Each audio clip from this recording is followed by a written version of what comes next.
le chef du CADL, le chef de village de Dansilave, l'ICP et le district sanitaire, on a le représenté ici. Le partenaire, l'ONG Pharmacie sans frontières, population de Dansilave, chers invités. Donc, je voudrais d'abord vous adresser mes salutations et féliciter l'ensemble des invités. Donc, avant d'entamer mes propos à cette occasion, d'abord, je vais donner la parole au chef du village qui nous a accueillis pour vous souhaiter la bienvenue et en même temps vous remercier de l'importance de cette occasion que nous avons aujourd'hui par sa voix, donc la population de Dansilave. Après, à sa suite, on va donner la parole au maire de la commune qui aujourd'hui, en vérité, c'est la mairie aussi qui nous reçoit. Et après, le maire, le district sanitaire, certainement, on va donner à l'ICP. Et enfin, on va donner la parole aux partenaires.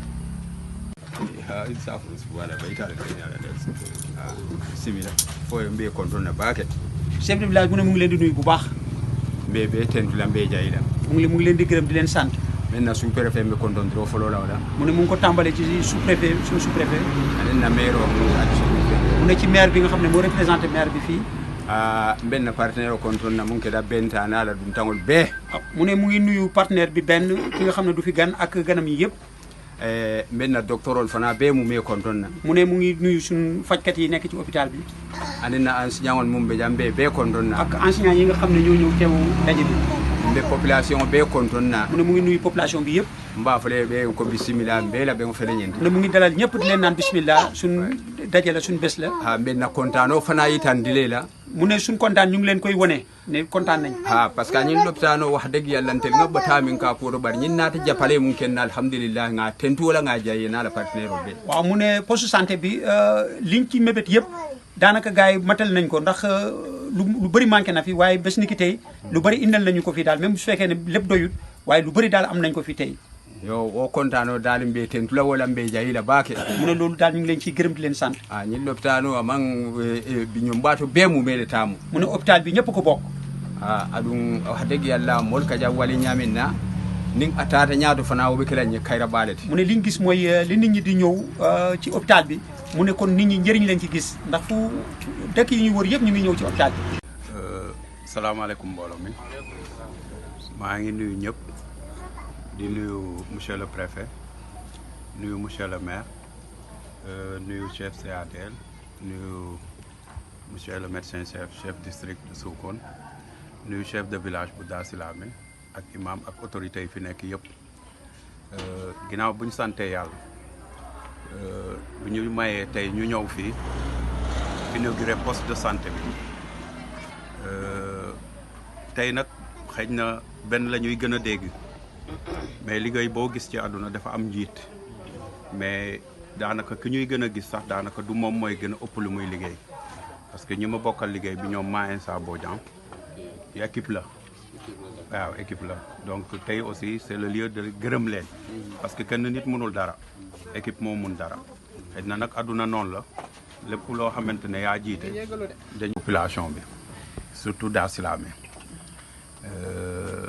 yaakaaroon nañ ne mbooloo bi dina ëpp nii parce que aussi partenaire bu lay dimbale sa dëkk boo ko buggee téye da ngay wone farlu wone Pastef wone ne li ñu defal wax dëgg yàlla gis nañ ko fonk nañ ko te ñun tam fonk nañ la parce que ñu ngi inauguré barke démb ji nag lañ nekkoon dafa fees del ñu def fa concurrent def lu ne ba ñi fa ñëwoon kontaan ñoom seen bopp kontaan te xam naa ne dinañ sawar delluwaat foofu Kaarang lañ jëm te xam naa ne ñu ngi organiser wu ay tente la ñuy def ay bâche lu ne préparé wu buñ ñëwee fii nag gis fi mbooloo mi yem nii lu dul poste de santé wax dëgg yàlla dina xaw a metti ci xol parce que aussi xëy na lii am na fi mënoon na am feneen mënoon nañ ko def feneen donc ñuy ñaaxaat nit ñi li nga xam ne mënoo ko defal sa bopp am ku la ñëw defal la ko dimbale ci da ngay woon farlu parce que partenariat itam ñaar a ko bokk kii indi alalam ak kiñ koy jox wax dëgg yàlla aussi dafa war a woon ne farlu wane ne li nga ma jox nag ñun bugg nañ ko parce que mbooloo nag mooy firndeel loolu ci loolu nag wax dëgg yàlla maa ngi leen di gën a ñaax ngeen gën a góorgóorlu parce que su ngeen xoolee liggéey bi des na jeexewul parce que soo xoolee poste bi laaj na clôturer voilà donc xam nga ne gis na loolu la.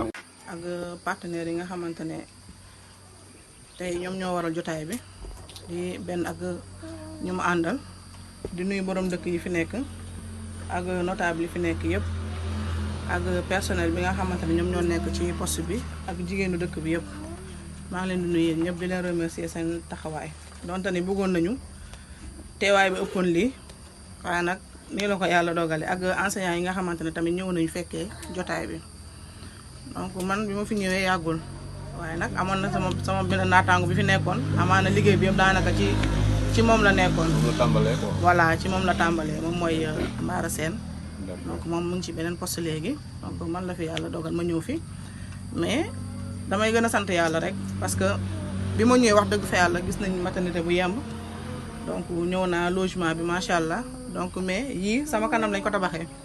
parce que bi ñu ñëwee aussi tamit dañ leen mëbal ne leen il faut que mu am gardien comme man jigéen laa. donc tamit poste bi mu ngi ci tali. donc pour sama sécurité donc il faut que ñu am gardien boo xamante ne dina nekk ci poste bi donc tabaxal nañu néegu gardien tabaxal nañu guichet ak pharmacie bi.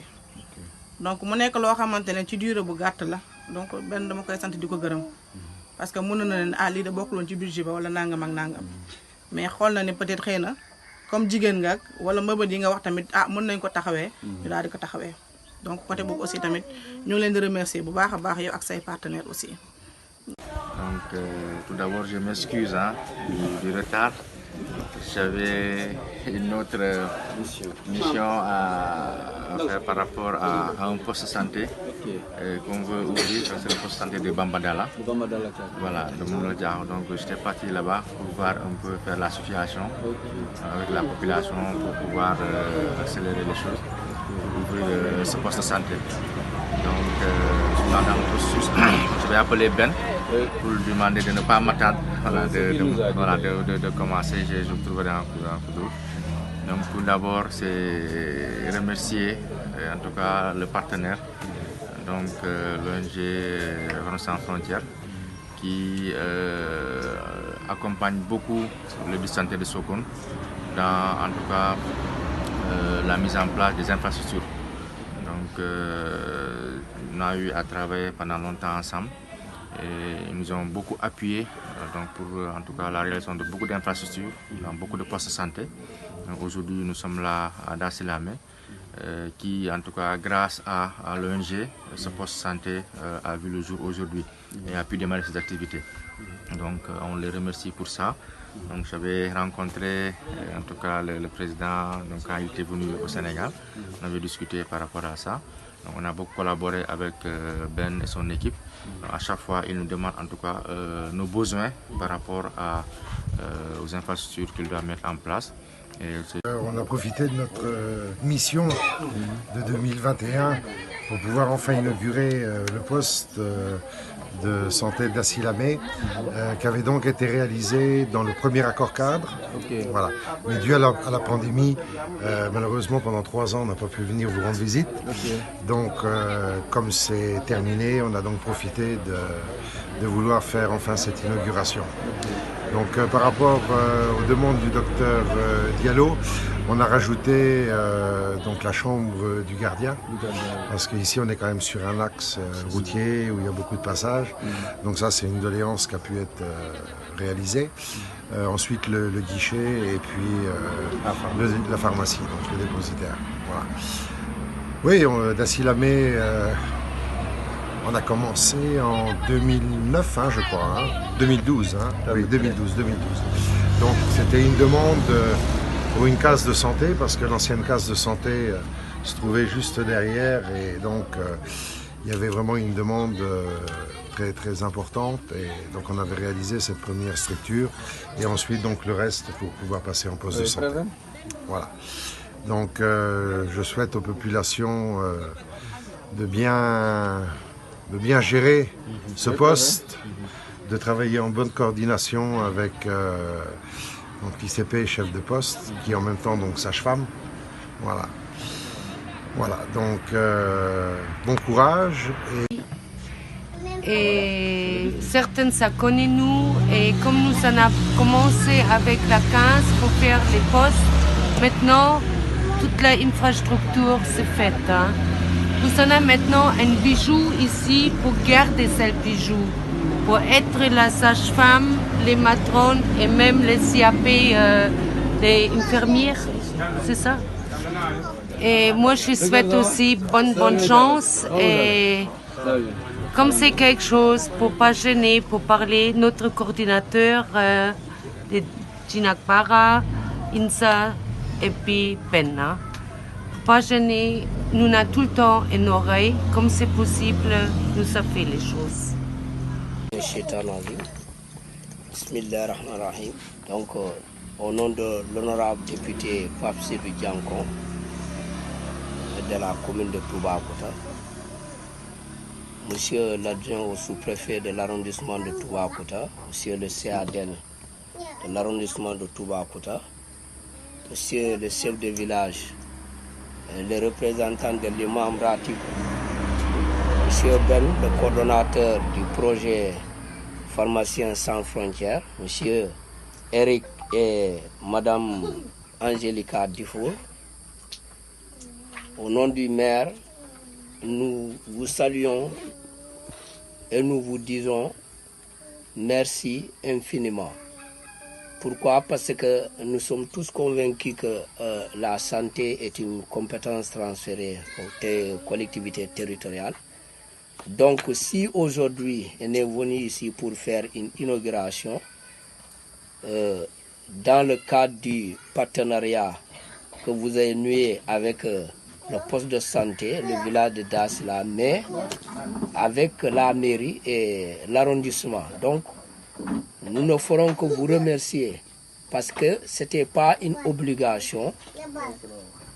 Donc, si aujourd'hui vous faites toutes ces réalisations, nous ne ferons que vous remercier et nous souhaitons que ce projet aille en avant et que nous ayons la chance aussi